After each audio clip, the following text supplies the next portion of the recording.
In 1790, Alexander Hamilton stood before Congress and made a promise that would haunt America forever.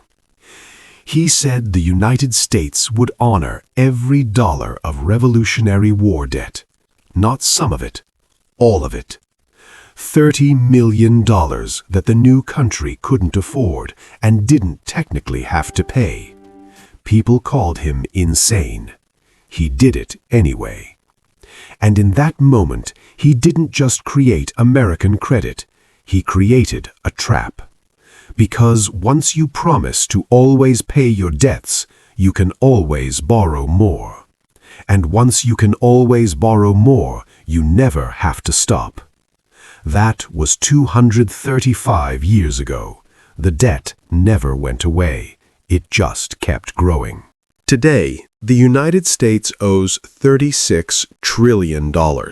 Not million, trillion, with a T.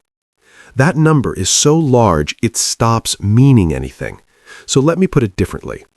If you earned $50,000 a year and spent nothing, not a single dollar on food or rent or anything, it would take you 720 million years to pay off the national debt.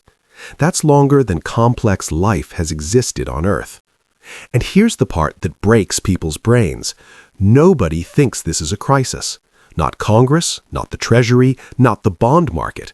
In fact, the U.S. government is currently borrowing another $2 trillion this year alone, and investors around the world are lining up to hand it over. Why? Because debt doesn't work the way you think it does. When you owe money on a credit card, you either pay it back or you default and your life gets ruined. But when a government owes money, especially the U.S. government, the rules are completely different. The debt doesn't disappear. It doesn't get paid off. It just rolls forward forever, like a wave that never crashes. And that's not a mistake. That's the design. Here's how it actually works. When the government needs money, it doesn't print it directly. Instead, it sells you a promise. They call it a Treasury bond. You give them $1,000 today, and they promise to give you back $1,050 in 10 years. That extra 50 is interest, your profit, their cost. Seems simple, but here's the trick. When that bond matures in 10 years, the government doesn't pay you back with money they saved. They pay you back by selling a new bond to someone else.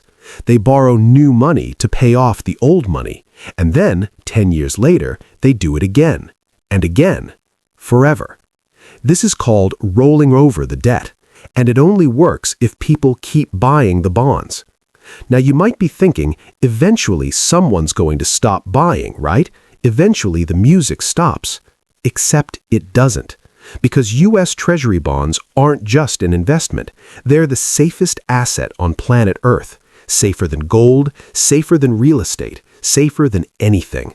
When the world panics, when wars start, when banks collapse, everyone runs to U.S. bonds, not away from them, toward them. Why? Because the United States has never, not once in 235 years, defaulted on its debt. Not during the Civil War, not during the Great Depression, not during 2008. Never. That track record is worth everything. It's the foundation of the entire global financial system. And because of it, the U.S. government can borrow essentially unlimited money at relatively low interest rates. So the debt grows, but the borrowing never stops. But there's a cost to all this, a cost that's easy to miss until you look at the budget. Last year, the U.S. government spent over $650 billion just on interest payments, not paying down the debt, not funding anything, just the cost of carrying the debt forward. And it's accelerating. Because even though the debt keeps growing, as long as interest rates stay low, the payments stay manageable. But rates don't stay low forever. When the Federal Reserve raises rates to fight inflation, like they did in 2022, the cost of borrowing explodes. New bonds have to pay higher interest, old bonds get rolled over at higher rates. And suddenly, the government is spending $1 trillion a year just servicing the debt. At that point, something ugly starts to happen. You enter a debt spiral. You're borrowing money just to pay the interest on the money you already borrowed. It's a Ponzi scheme, except it's legal, and it's run by the most powerful country on earth. Now here's the uncomfortable question. How does this end? Historically, there are only three ways out. You either grow your way out by making your economy so much bigger that the debt becomes small by comparison. You inflate your way out by making money worth less so the debt becomes easier to pay. Or you default and the entire system collapses. The U.S. has always chosen growth, and for a long time that worked. But growth is slowing. The population is aging, productivity gains are harder to find, and the debt just keeps compounding. Now, if you ask an economist about this, they'll tell you the debt doesn't matter. They'll say deficits are fine as long as GDP keeps growing. They'll point to Japan, which has a debt-to-GDP ratio over 260%, more than double the U.S., and they're still functioning. And they're not wrong, technically. But here's what they don't tell you. Japan can sustain that debt because Japanese citizens buy Japanese bonds. It's a closed loop. The U.S. is different.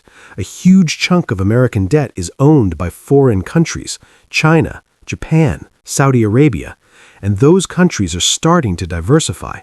Not panic selling, just slowly, quietly, buying less. At the same time, the Federal Reserve, which used to buy tons of bonds to support the market, is now selling them off. So there are fewer buyers just as the government needs to borrow more. This is called a liquidity crunch, and it's the kind of thing that looks fine until it very suddenly doesn't. In 2023, the U.S. came within days of breaching the debt ceiling, which would have triggered a technical default.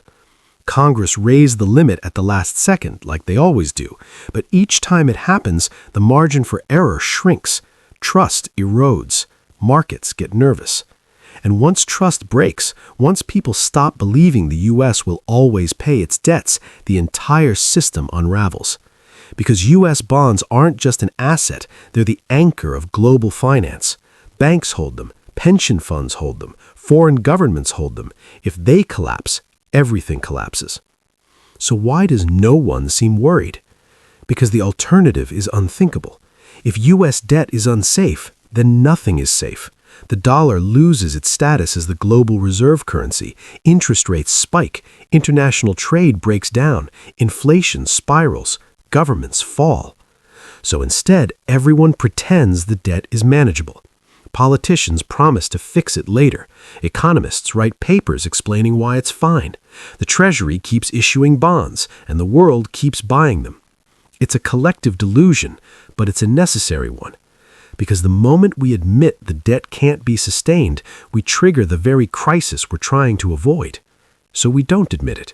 We just keep rolling it forward, month after month, year after year, adding another trillion, then another. And here's the really strange part. It might actually work forever. Not because the math makes sense, but because everyone needs it to. The system survives on belief.